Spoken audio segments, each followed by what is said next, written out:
जोहार साथियों, एक बार फिर से मैं हाजिर हूं अगले वीडियो के लिए आप सभी के साथ। और आगे बात करने से पहले मैं एक बार आप सभी का हार्दिक अभिनंदन करता हूं अखरा के YouTube चैनल पर। हम अखरा के YouTube चैनल पर जनजातीय एवं क्षेत्रीय भाषा के यूजीसी नेट जेआरएफ की तैयारी के लिए प्रतिबद्ध हैं और हम आप सब मिलकर यूजीसी नेट की तैयारी करेंगे, साथ ही एमए के विद्यार्थियों के लिए भी जो जनजातीय एवं क्षेत्रीय भाषा के एमए के विद्यार्थी हैं उनके लिए भी ये वीडियोस काफी मददगार साबित होंगे।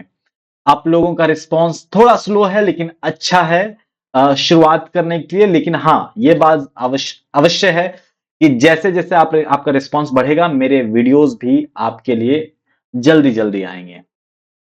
तो एक बार फिर से स्वागत करता हूं अखरा के यूट्यूब चैनल पे, जिस चैनल पे आप जनजातीय एवं क्षेत्रीय भाषा के द्वितीय पेपर पढ़ रहे हैं, सेकंड पेपर पढ़ रहे हैं, उसका नाम अखरा है। और आइए हम आगे बढ़ते हैं।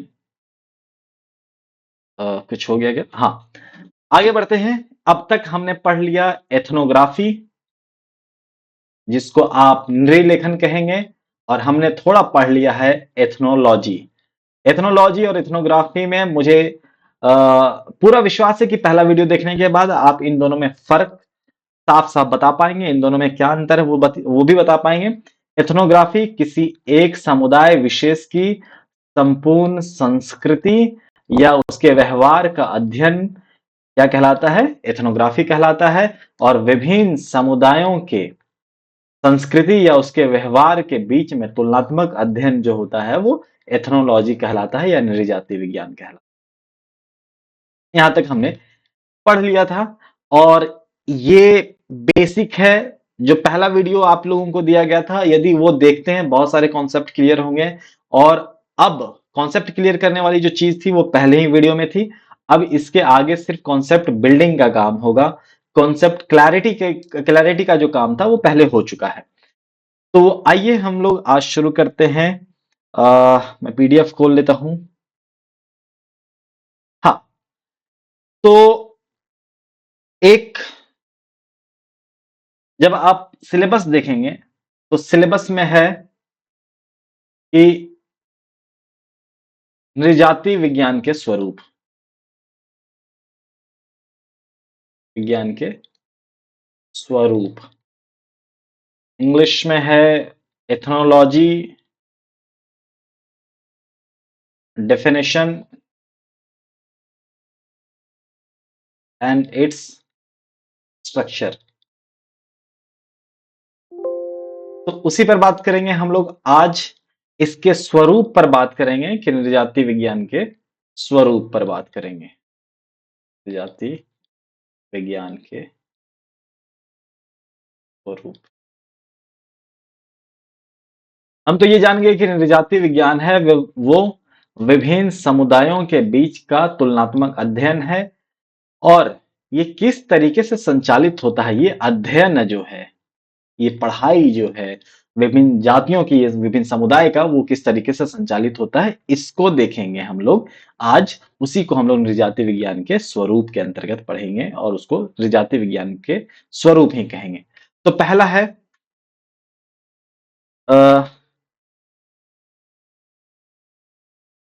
है नृजाति विज्ञान के स्वरूप के अंतर्गत हम लोग पहले पढ़ेंगे वर्णनात्मक जाति विज्ञान। इसको डिस्क्रिप्टिव एथनोलॉजी भी कहते हैं, है ना। ये जाति विज्ञान का सबसे मूल रूप है, मतलब सबसे बेसिक है, ये सबसे आधारभूत चीज है ना। तो ये डिस्क्रिप्टिव वर्णन करना, वर्णनात्मक जाति विज्ञान का मतलब हो गया वर्णन करना किसी भी चीज का, जो आप देख रहे हैं उसका सिर्फ और सिर्फ वर्णन कर देना, वो कहलाएगा डिस्क्रिप्टिव या वर्णनात्मक जाति विज्ञान। यह जाति विज्ञान का सबसे मूल रूप है। इसमें किसी विशेष संस्कृति या समाज की विशेषताओं, परंपराओं और संस्थाओं का विस्तार से वर्णन किया जाता है, जिसकी बात मैं कह रहा था एथनोग्राफी में। एथनोग्राफी याद हुआ आपको? तो वो भी किसी एक समुदाय का वर्णन करता है। मैंने कहा था एथनो जोड़ग्राफी, ग्राफी का अर्थ मैंने बताया था रेखांकन करना। तो जब किसी समुदाय के संस्कृति या उसकी विशेषताओं का रेखांकन कर देते हैं, उसका चित्रण करते हैं, तो वो वर्णनात्मक जाति विज्ञान होगा। अब आप कहेंगे कि फिर वो क्या था एथनोग्राफी? एथनोग्राफी नृलेखन का तरीका है, ठीक है। ये हमेशा इसी इसी रूप में पाया जाएगा, ये हमेशा वर्णनात्मक होगा, ये तुलनात्मक नहीं होता हो सकता। लेकिन जब एथनोलॉजी पढ़ेंगे, चूंकि एथनोलॉजी के भीतर ही एथनोग्राफी है, लेकिन लोग कंफ्यूज ना हो जाएं कि एथनोग्राफी क्या है और एथनोलॉजी क्या है, इसलिए एथनोग्राफी और एथनोलॉजी को अलग अलग पढ़ा जाता है। एथनोग्राफी को हम डिस्क्रिप्टिव एथनोलॉजी भी कह सकते हैं, है ना। तो इसमें किसी विशेष संस्कृति या समाज की विशेषताओं, परंपराओं और संस्थाओं का विस्तार से वर्णन किया जाता है। आप किसी समुदाय के पास गए और आप क्या करेंगे, इसके बाहर से देखेंगे, बाहर से ही देख लिख के सब कुछ लिख देंगे, या फिर भीतर से जाकर देखेंगे? तो जब आप उसके भीतर जाएंगे, जब उसके समाज के आंतरिक दृष्टिकोण से आप समाज को देखेंगे, तो उसको एमिक व्यू कहते हैं, ये पहले ही बात हो चुकी है। और यदि बाह्य दृष्टिकोण आप अपनाते हैं तो एटिक व्यू होती है। तो आप किसी समुदाय के पास गए और उसके सारी समाज की विशेषताओं का आपने अवलोकन किया, उसको ऑब्जर्व किया, देखा। उसके बाद आप क्या किए, उन सभी चीजों को आप वर्णन कर रहे हैं। जब आप वर्णन करने लगते हैं तो यह वर्णनात्मक जाति विज्ञान कहलाता है, ठीक है। इसका उद्देश्य किसी समाज की प्रामाणिक तस्वीर प्रस्तुत करना होता है दोस्तों। तो कौन सी तस्वीर? काल्पनिक या प्रामाणिक? प्रामाणिक। प्रामाणिक कब होगा? जब आप उस समुदाय के भीतर स्वयं वहां पर रहेंगे और स्वयं चीजों को देखेंगे, तब प्रामाणिक तस्वीर प्रस्तुत होगी, ठीक है। तो ये तो बहुत आसान सा था कि आप किसी समुदाय के भीतर जाते हैं, वहां की चीजों को देखते हैं, वहां के परंपराओं को समझते हैं और उसको आप फिर उसका वर्णन कर देते हैं। जब आप वर्णन करते हैं तो वो वर्णनात्मक डिस्क्रिप्टिव एथनोलॉजी कहलाता है। जैसे उदाहरण के तौर पर अंडमान द्वीप के जारवा जनजाति की जीवन शैली का विस्तार से वर्णन, या तो इसको ऐसे भी कह सकते हैं, झारखंड में भी ले सकते हैं। झारखंड में बिरहोर जनजाति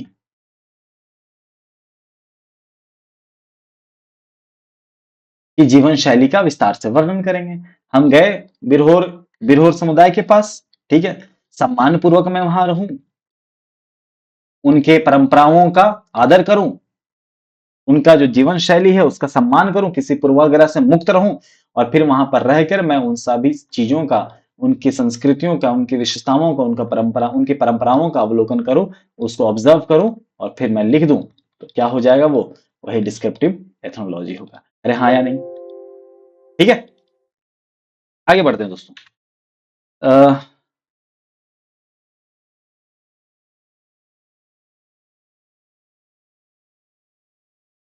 दूसरा है तुलनात्मक जाति विज्ञान। तुलनात्मक जाति विज्ञान तो हुआ क्या कि आप किसी समुदाय में गए, ठीक है, समुदाय ए और फिर समुदाय बी, दोनों का आप वर्णनात्मक जाति विज्ञान वर्णन कर दिए, है ना। उसमें डिस्क्राइब कर दिए। यहां पर भी आपने देखा कुछ कुछ वो डिस्क्राइब किया, यहां पर भी जिस चीज को देखा गया उसको भी उसका भी वर्णन किया गया, उसको भी सूचीबद्ध किया गया। और अब आप क्या कर रहे हैं कि ए और बी के संस्कृतियों, इसकी परंपराओं के बीच तुलना कर रहे हैं कि ए किन किन मानकों में बी से भिन्न है, किन किन चीजों में बी से भिन्न है ना, और किन किन चीजों में बी के समान है, या एक दोनों एक दूसरे से कहां पर भिन्न है, अलग हैं, कहां पे एक साथ आते हैं। तो जब आप तो क्या कर रहे हैं, दोनों के बीच में तुलना कर रहे हैं, है ना। इसमें विभिन्न संस्कृतियों को एक दूसरे से तुलना कर अध्ययन किया जाता है। वही बात जो मैं कह रहा हूं, उद्देश्य होता है सामान्य पैटर्न पहचानना, है ना। सामान्य पैटर्न का क्या हो गया, ये मान लीजिए कि ए जो है, समुदाय ए और समुदाय बी, ये भी जंगल के पास रहता है, ये भी जंगल के पास रहता है, और ये है प्रकृति पर निर्भर करता है और ये प्रकृति पर निर्भर नहीं करता है। लेकिन देखेंगे जो नृत्य है, लोक नृत्य है, दोनों का लगभग सेम है ना। तो ये समानता होगी, एक पैटर्न, एक सेम पैटर्न आ गया। जैसे कि यहाँ पे एग्जाम्पल भी दिया हुआ है, जैसे किन संस्कृतियों में मातृसत्तात्मक व्यवस्था है और किन में पितृसत्तात्मकता, है ना। तो आप ए और बी दोनों समुदाय में गए, यहां पे देखिए कि पितृसत्तात्मक समाज है ये और ये मातृसत्तात्मक समाज है, तो इनके बीच के विभिन्नताओं को पहचानेंगे। अब आप देखेंगे कि मातृसत्तात्मक समाज तो है, ये पितृसत्तात्मक समाज तो है, विभिन्नताओं तो है, विभिन्नताएं तो है, लेकिन देखेंगे यहां पर जो है महिलाओं की योनि को, जो उसका जो प्रतीक है, योनि के प्रतीक को पूजा जाता है। दूसरे समुदाय में भी देखेंगे कि वहां पर भी पूजा जाता है। तो ये इनकी समानता हुई, ये यहाँ पे उसकी विभिन्नता हुई। तो समुदाय के समानता और विभिन्नता को पहचानने का कोशिश किया जाता है तुलनात्मक जाति विज्ञान में। ठीक है, ये जाति विज्ञान को वैज्ञानिक सिद्धांतों से जोड़ने में सहायक है, बहुत महत्वपूर्ण नहीं है ये। ठीक है, अब जैसे उदाहरण, भारत, अफ्रीका और ऑस्ट्रेलिया की जनजातियों में विवाह प्रथा की तुलना।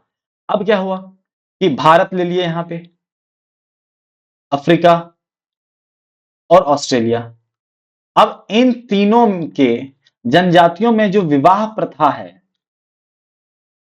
वो आप उसकी तुलना करेंगे, तो आपको संभवतः मिलेगा कि कुछ चीजें हैं जो भारत, अफ्रीका और ऑस्ट्रेलिया में भी सेम चीज है, उनके, ये तीनों देशों के समुदाय में सेम चीज है। कुछ चीजें दिखेंगी आपको कि नहीं, संभवतः तो भारत के कुछ जनजातियों में वधु मूल्य देने का प्रचलन है ना, पौन, कुछ क्या पता अफ्रीका में ना हो, क्या पता ऑस्ट्रेलिया में ना हो। तो ये तुलना जब तक हम करेंगे नहीं, इसके इसका आधार कौन बना, वर्णनात्मक डिस्क्रिप्टिव एथनोलॉजी बना। इसके आधार पे जब डिस्क्रिप्शन हो गया, उसका रेखांकन हो गया, तो उसको हम सूचीबद्ध करने के बाद ए, बी और सी, इन तीनों के बीच में हम क्या करें, तुलना करें। और ये तुलना दो या दो से अधिक समुदायों के बीच में किया जा सकता है। ठीक है, कोई दिक्कत, आई होप कि कोई दिक्कत ना होगी। तीसरा है सांख्यिकी या मात्रात्मक जाति विज्ञान, स्टैटिस्टिकल और क्वांटिटेटिव एथनोलॉजी। इसमें क्या होता है ना कि इसमें महत्वपूर्ण ये है, क्या है महत्वपूर्ण, आंकड़ा है। ठीक है, इसको बाकी चीजों से मतलब नहीं है, आंकड़ों का संग्रहण ये करेगा, है ना। और आंकड़ों के संग्रहण के आधार पे उनका सांख्यिकीय विश्लेषण किया जाता है। ठीक है, और इसमें सांख्यिकीय विश्लेषण मतलब ये हो गया कि देखिए, मान लीजिए समुदाय ए है और समुदाय बी है। अब देखा गया कि इसमें औरतों की संख्या कितनी है। ठीक है, इसमें देखा गया औरतों की संख्या कितनी, अच्छा इसमें भी नहीं है कि इसमें तुलना नहीं किया जा रहा है ना, सिर्फ संख्याओं आंकड़ों को ध्यान में रखा जा रहा। मान लो कोई ए समुदाय में गया, उसमें देखा औरतें अत्यधिक है ना, पुरुषों से, या बच्चे भी अधिक हैं यहां पर पुरुषों से। हो सकता है किसी समुदाय बी में देखा गया कि यहां पर पुरुष अधिक हैं, है ना, औरतों से, यहां पर बच्चे कम हैं संभवतः। तो ये सिर्फ आंकड़ों का परीक्षण करेगा, सिर्फ आंकड़ों का। तो क्या कहेगा कि अब क्या है, जब हम तुलना करने लगेंगे तो ए और बी दोनों समुदाय के बीच का तुलना करेंगे। जब आंकड़ों का तुलना करेंगे तब वापस से वो तुलनात्मक जाति विज्ञान हो जाएगा। ठीक है, जैसे क्रॉस कल्चरल सर्वेक्षण। क्रॉस कल्चरल सर्वेक्षण का मतलब होता है कि एक कल्चर, ठीक है, और दूसरा कल्चर, इन दोनों के बीच में संबंध है, आदान प्रदान होता रहता है ना, सामुदायिक संबंध है। अब जहां पर दो कल्चर एक साथ मिलकर रहेंगे तो क्या कल्चर का मिश्रण होगा या नहीं होगा। जब होगा तो उसके आधार पे देखा जाएगा कि कल्चर एक के, सालों बाद देखा जाएगा कि कल्चर एक के कितने लोग हैं। कल्चर 2 के कितने लोग हैं, है ना? तो क्रॉस कल्चर सर्वेक्षण यही होता है। अ, उदाहरण दिया हुआ यह देखने के लिए आंकड़ों का उपयोग कि किन समाजों में बहुपतित्व की प्रवृत्ति अधिक है, कहां पर एक से अधिक बहू रखते हैं, एक से अधिक पत्नियां किन समाजों में रखा जाता है, ये आंकड़ों के आधार पे जांचा जा सकता है। ठीक है, आगे बढ़ते हैं। ऐतिहासिक जाति विज्ञान। ऐतिहासिक जाति विज्ञान क्या हुआ कि ये अतीत में झांकता है। ठीक है, मैंने एक बात ध्यान रखिएगा, मैंने एक बात कही थी आप लोगों को कि आप किसी समुदाय के बारे में जान सकते हैं, यहां पर रह के 3 साल रह लिए और चीजों को जान सकते हैं, लेकिन क्या इसका इतिहास सिर्फ 3 साल का रहा? और क्या सिर्फ 3 साल में आप सब कुछ जान जाइएगा इनके बारे में? नहीं जान सकिएगा। इसका एक अपना, है ना, सुदृढ़ इतिहास रहा है। तो इस इतिहास के बारे में आप कैसे जानिएगा? तो उसके लिए है ना उपाय जाति विज्ञान के पास, आप ऐतिहासिक जाति विज्ञान का उपयोग कीजिए। ये अतीत में झांकता है और समाजों की सांस्कृतिक यात्रा को इतिहास और परंपराओं के माध्यम से समझता है। सांस्कृतिक यात्रा का अर्थ क्या हुआ कि जो जहां पर से भी संस्कृतियां शुरू हुई, बीच में किन किन प्रवृत्तियों को अपनाते हुए आगे बढ़ी और फिर किन कारणों की वजह से आज इस परिस्थिति में है, स्थिति में है, चाहे वो परिस्थिति सकारात्मक हो या नकारात्मक हो। तो ये सांस्कृतिक यात्रा हुई या नहीं? कि कोई संस्कृति, किसी समुदाय की संस्कृति यहां से शुरू हुई, आप अपने समुदाय का अंदाजा लगा लीजिए। क्या आपका इतिहास सिर्फ 3 या 5 सालों का है? 3 या 5 साल कोई आपको शोधार्थी आपके समुदाय में रहकर आपके समग्र चीजों का आकलन कर सकता है क्या? वो उन्हीं चीजों का आकलन कर सकता है जो उसको प्रत्यक्ष रूप से दिखता हो। और क्या समाज अपने पूरे परंपराओं का, अपने पूरी संस्कृति को जी लेता है अपने 3 सालों में, जिसका एक सशक्त इतिहास रहा हो कहीं पर? तो वहां से शुरू होकर एक इतिहास, मान लो यहां से कोई समुदाय शुरू होता है, फिर उसकी कई पीढ़ियां बीत जाती है, पीढ़ी सी, पीढ़ी डी, पीढ़ी ई, हम ये देखेंगे आप कि एक दो पीढ़ियों के बाद ही अंतर आने शुरू हो जाते हैं। तो जहां पर लगभग 50 पीढ़ी हो चुके हैं, 50 पीढ़ी तो मैंने ज्यादा कह दिया, मान लीजिए 9-10 पीढ़ी ही ले लेते हैं, 9-10 पीढ़ियां जहां पर बीत गई, तो उसके इतिहास को क्या समझा जा सकता है 3 साल रह के उसके समुदाय में? संभवतः नहीं समझा जा सकता है। तो उसका तरीका यह है कि उसका तरीका यह है कि हिस्टोरिकल एथनोलॉजी का इस्तेमाल करें, आप ऐतिहासिक जाति विज्ञान का इस्तेमाल करें, जहां पर इतिहास और परंपराओं के माध्यम से उसकी पूरी सांस्कृतिक यात्रा को समझने का प्रयास किया जाएगा कि यहाँ पर इसकी संस्कृति कैसी थी। बी बी बिंदु जब आया, बी पीढ़ी जब आई, तो उस वहां पर संस्कृति समुद्र कैसी होगी, आगे किस तरीके से संस्कृति बढ़ती है। तो फिर ये पता लगाने में मददगार साबित होगा कि जो अब संस्कृति है वो पहले रूढ़िवादी थी या अब रूढ़िवादिता की तरफ बढ़ गई है। क्या संस्कृति जो है या परंपराएं हैं वो पहले सकारात्मक थी या अब सकारात्मक है? क्या किन क्या संस्कृतियों का भ्रंश हुआ है, उनका क्षय हुआ है, वो उनका ह्रास हुआ है या फिर उनका उत्कर्ष हुआ है? वे समय के साथ वे फले फूले हैं या बर्बाद हो गए हैं? यदि बर्बाद हुए हैं, उसी को मैं क्षय कह रहा था, अपभ्रंश उसका जो ह्रास कह रहा था। तो जब संस्कृतियां बर्बाद हुई यदि इस जगह पे आके, तो मुझे ए, बी और सी की संस्कृतियों के अध्ययन के बाद पता चल पाएगा कि अच्छा, संस्कृति यहाँ पर उन्नत थी, वहां पर अच्छी थी, यहाँ पर आकर वो बर्बाद हो गई। तो फिर हम उनके कारणों का भी पता लगा सकते हैं।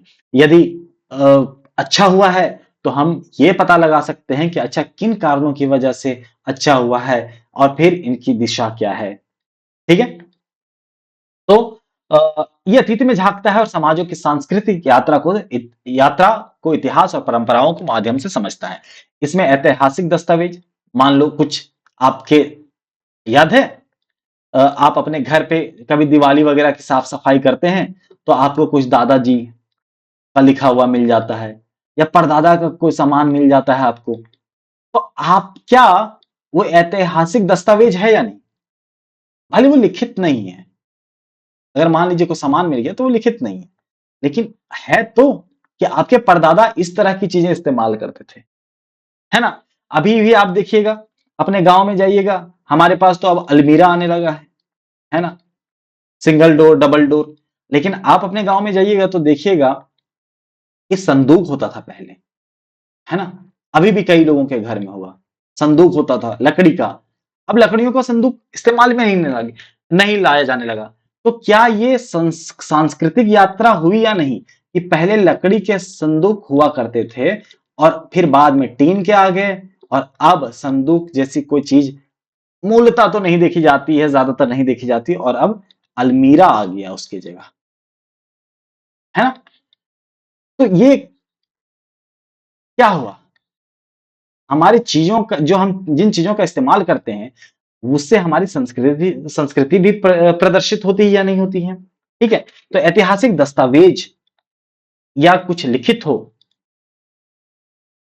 और वो लिखित जरूरी नहीं है कि उसका दस्तावेजीकरण सुनियोजित तरीके से पूरे प्लान के तहत से किया गया हो, जरूरी नहीं है। जैसे आदिम जनजाति के बारे में हमें कहां से पता चलता है कि वो लोग शिकारी थे? क्योंकि गुफाओं के पत्थरों पे कुछ चित्र मिले हमें। तो हमने कहा कि अच्छा, ये चित्र लग रहा है कि सामने से एक कोई जानवर दौड़ रहा है और पीछे से उसे कोई मारने वाला दौड़ रहा है, तो संभवतः उस समय की जो जो शिकारी प्रवृत्ति थी, जो संस्कृति थी आखेट की, उसको प्रतिबिंबित करती है ये चित्र। हाँ या नहीं? तो उपनिवेशकालीन अभिलेख, मान लो जिस समय किसी सत्ता या किसी संरचना के भीतर रहे, उनके अधीन रहे, तो उस समय के जो अभिलेख होंगे, वो भी हमको किसी समुदाय की संस्कृति को समझने में मददगार साबित होगी। मौखिक परंपरा होगी, वहां की लोक कथाएं, लोक कथा, ठीक है, लोक नृत्य, लोक परंपरा। तो ये जितनी भी चीजें हैं, वो अपने समुदाय, अपने समाज, अपने समय की कहानी कहती है। आप देखिए, आप किसी भी लोक कथा को ले लीजिए, क्या वो अपने समुदाय की कहानी कहती है या नहीं? अपने समाज की कहानी कहती है या नहीं? अपने समय को चित्रित करती है या नहीं? वहां के लोक नृत्य आप देखिएगा, आदिवासी के जितने भी लोक नृत्य हैं, एक जैसे एक नृत्य है पाइका नृत्य। तो पाइका नृत्य क्या है? कि ये बहादुरी वाला नृत्य है। जब लोगों में औपनिवेशिक ताकतों से लड़ने के लिए या दुश्मनों से लड़ने के लिए जब संगठन की आवश्यकता हुई आदिवासियों को, तो उन्होंने क्या कहा कि चल ठीक है, अब संगठन हम बना रहे हैं। और संगठन को एक रचनात्मक दृष्टिकोण दिया। उन्होंने क्या किया? पाइका नृत्य इजाद किया, कि इस माध्यम से जब भी पाइका नृत्य होगा तो ये बहादुरी का प्रतीक होगा। हाँ या नहीं? तो ये संस्कृति में हुए परिवर्तनों का अध्ययन करता है। कि अध्ययन, अभी तो वही कह रहा था कि पॉइंट ए से पॉइंट बी तक और पॉइंट सी में मान लो 3 ही पीढ़ी हम पढ़ें, तो यहाँ पर संस्कृति क्या थी, इस जगह पे क्या है और इस जगह पर क्या है, इन तीनों के अध्ययन करने के उपरांत हम समझ सकेंगे कि परिवर्तन किस ओर हुआ है, सकारात्मक हुआ है या परिवर्तन नकारात्मक हुआ। हाँ या नहीं? ठीक है। अब आगे बढ़े, जैसे कि अच्छा उदाहरण देख लेते हैं। मुगलों के आगमन के बाद उत्तर भारत की सामाजिक संरचना में हुए बदलावों का अध्ययन। ठीक है, यहां पर ले लेते हैं झारखंड में, कि दिकूज के आने के बाद झारखंड के या तो झारखंड के सामाजिक संरचना में या आदिवासियों के सामाजिक संरचना में हुए बदलावों का अध्ययन करेंगे। ठीक है। इसी तरीके से सैद्धांतिक जाति विज्ञान में क्या होता है कि देखिए, किसी सिद्धांत का निष्कर्ष निकाला जाता है। ठीक है, ये सामाजिक सिद्धांतों को परीक्षित और पुष्ट करने का प्रयास करता है। इसका मतलब ये हुआ कि एक सिद्धांत है जो प्रचलित है किसी समाज में, उसकी पुष्टि करने के लिए। ठीक है, जैसे अंधविश्वास, या तो अंधविश्वास गलत एग्जाम्पल हो जाएगा, जैसे झाड़ फूक। लोग मानते हैं कई लोग कि झाड़ फूक अच्छी चीज है ना, झाड़ फूक से लोग ठीक होते हैं। लेकिन विज्ञान क्या कहता है कि ये सब अंधविश्वास है। झाड़ फूक से लोगों का विश्वास है कि कुछ लोगों का विश्वास है कि लोग ठीक होते हैं। तो ये एक समाज में जो प्रचलित सिद्धांत है ये, ठीक है, किसी समुदाय विशेष में, अब उसका परीक्षण करने के लिए, है ना, उसको परीक्षण, उस सिद्धांत का परीक्षण करने के लिए सैद्धांतिक निष्कर्ष वो क्या करेंगे, कोशिश करेंगे पता लगाने के लिए, पता लगाने की विभिन्न प्रक्रियाओं से सुनियोजित तरीके से कि क्या सही में झाड़ फूक लोगों की बीमारियों को ठीक करती है या नहीं करती है। ठीक है। तो सैद्धांतिक जाति विज्ञान ये सामाजिक सिद्धांतों को परीक्षित और पुष्ट करने का प्रयास करता है, परीक्षित करने की कोशिश करता है। इसका मतलब झाड़ फूक यदि सही नहीं होगा तो उसको नकार देगा, यदि सही होगा, उसे लगेगा कि हाँ ये सही मायने में लोगों को ठीक करती है, तो उसको स्वीकार कर लेगा। स्वीकार करने के बाद क्या होगा, इसकी पुष्टि और अत्यधिक, लोगों का विश्वास इस पे और अत्यधिक हो जाएगा। ठीक है। इसके आगे, अच्छा, देख लेते हैं संक्षिप्त में एक बार कि वर्णनात्मक क्या है। किसी एक संस्कृति का वर्णन है, प्रत्यक्ष अवलोकन पर आधारित होता है। अभी मैं कह रहा था वही कि आप किसी समुदाय के भीतर जाकर है, बिरहोर जनजाति के बारे में जानना है, तो आप उनके समुदाय के भीतर रहकर आप समझने की कोशिश करेंगे। जैसे उदाहरण के तौर पर आदिवासी जीवन शैली या तो बिरहोर जीवन शैली। तुलनात्मक संस्कृतियों की तुलना करता है ना। सामान्यीकरण और भिन्नता देखना चाहता है कि दो संस्कृतियों के बीच में सामान्य क्या है और भिन्नता क्या है। जैसे विवाह प्रणाली की तुलना, अभी कह रहे थे भारत, अफ्रीका और ऑस्ट्रेलिया की विवाह प्रणाली की तुलना कर रहे हैं। सांख्यिकीय सांख्यिकीय विश्लेषण, डेटा संचालित, इसमें आंकड़ों पर मुख्यतः फोकस दिया जाता है और कोशिश की जाती है कि सांस्कृतिक लक्षण, मान लो सांस्कृतिक लक्षण का मतलब बहु प्रथा जो है, बहुपत्नीवाद जो है, वो कहाँ पा किन किन समुदायों में पाया जाता है या तो कितने संख्या में पाया जाता है। तो ये आंकड़ों का चीज है। ऐतिहासिक सांस्कृतिक परिवर्तनों को समझने का प्रयास है। ऐतिहासिक अभिलेखों पर आधारित है। सांस्कृतिक उत्पत्ति को भी समझने में, जैसे सांस्कृतिक उत्पत्ति को यदि हम देखना चाहें तो हम ये समझने की, सांस्कृतिक उत्पत्ति जब हमें समझनी है तो हम क्या करेंगे, जहां से इस संस्कृति के बारे में और पीछे जाएंगे और यहाँ से समझने की कोशिश करेंगे कि अच्छा संस्कृति किस तरीके से उत्पन्न हुई।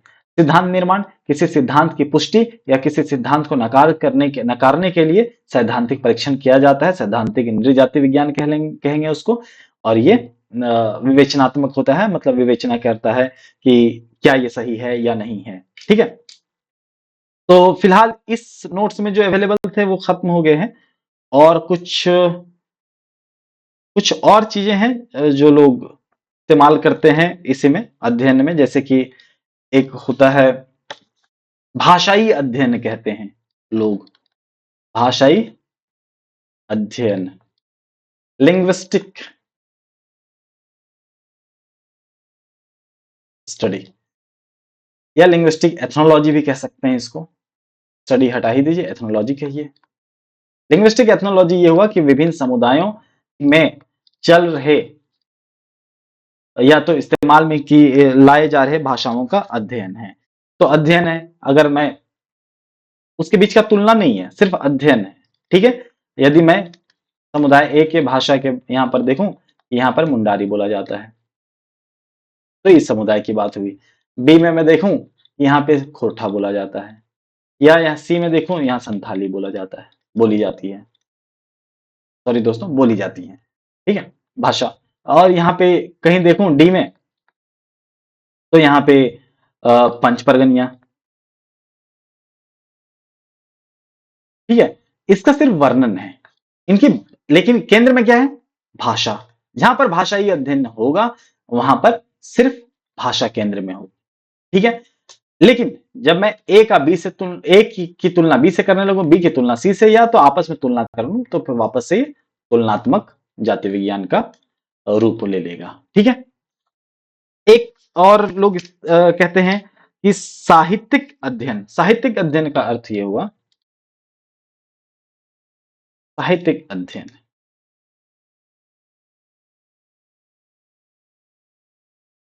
Literature ethnology.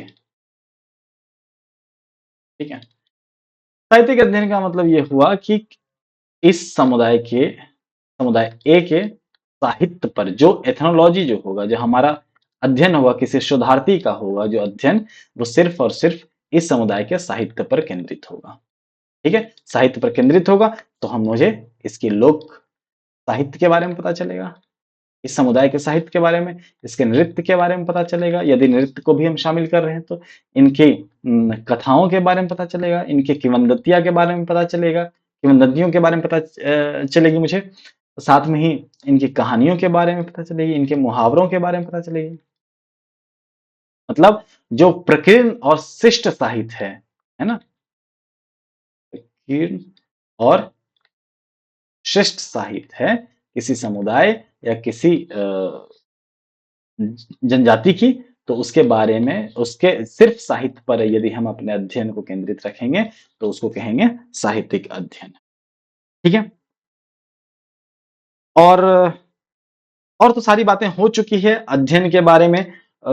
इसके आगे हम बातचीत करेंगे। मुझे लगता है आज वीडियो थोड़ी लंबी हो जाएगी, इसलिए इसके आगे हम लोग बातचीत करेंगे इसके उद्देश्य पर। ठीक है। आई होप कि आप लोगों को चीजें समझ में आई होगी दोस्तों, और मैं आप लोगों को इसका नोट्स भी दे दूंगा। ठीक है। कुछ नोट्स दूंगा, लेकिन उसके लिए टेलीग्राम चैनल पे ही आना पड़ेगा, क्योंकि उसके अलावा हमारे पास कोई विकल्प नहीं है। टेलीग्राम चैनल पे जुड़िएगा आप लोग, सब्सक्राइबर को बढ़ाइएगा दोस्तों, तो मैं आप लोगों के लिए काम करता ही रहूंगा। ऐसा नहीं है कि अभी छोड़ दूंगा काम करना, लेकिन थोड़ा स्लो हो जाए, उत्साह थोड़ा कम हो जाता है कि मैं मेहनत कर रहा हूं पर सब्सक्राइबर नहीं बढ़ रहे हैं।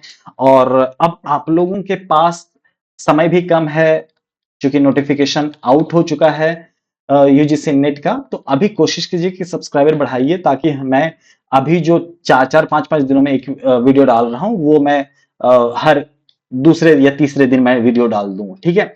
पहली बार, पहले तो जो पहला वीडियो है उसका नोट्स तो नहीं मिल पाएगा, लेकिन हाँ, इस वीडियो का नोट्स आपको टेलीग्राम चैनल पे मिल जाएगा। ठीक है। आप सर्च कीजिएगा अखरा, या तो फिर मैं डिस्क्रिप्शन में लिंक दे दूंगा। तो एक बार फिर से रिक्वेस्ट करता हूं, मैं जितनी शिद्दत और जितनी ईमानदारी से पढ़ा रहा हूं आप लोगों के हित के लिए, तो आप लोगों की भी जिम्मेवारी बनती है। आप आर्थिक रूप से मुझे सपोर्ट नहीं कर सकते हैं, तो मैं आपको आर्थिक रूप से कोई सहायता नहीं मांग रहा हूं, मैं सिर्फ कह रहा हूं कि आप लोगों को कहें कि सब्सक्राइब करें, ये चैनल को, इस चैनल को प्रमोट करें। आप लोग स्वयं से भी प्रमोट करेंगे। यदि आप दूसरों का प्रमोशन करते हैं तो आपका भी प्रमोशन निश्चित ही होगा। अच्छा कर तभी अच्छा होता है, अच्छा करने से ही अच्छा होता है। तो सब्सक्राइब करें इस चैनल को। जिस चैनल पे आप इस वीडियो को देख रहे हैं उसका नाम है अखरा, जो यूजीसी नेट के जनजातीय एवं क्षेत्रीय भाषा के द्वितीय पत्र के अध्ययन के लिए और उसके अध्ययन और अध्यापन के लिए प्रतिबद्ध है, और ये एमए के विद्यार्थियों के लिए भी उतनी ही सहायक है। ठीक है। तो अपने कमेंट्स में मुझे बताएं कि किस तरीके से चीजें समझ में आ रही है। यदि समझ में आ रही है तो प्लीज इन्फॉर्म करें, कमेंट में कमेंट करें, लाइक करें दोस्तों, शेयर करें और सब्सक्राइब करें। मिलते हैं अगली क्लास में।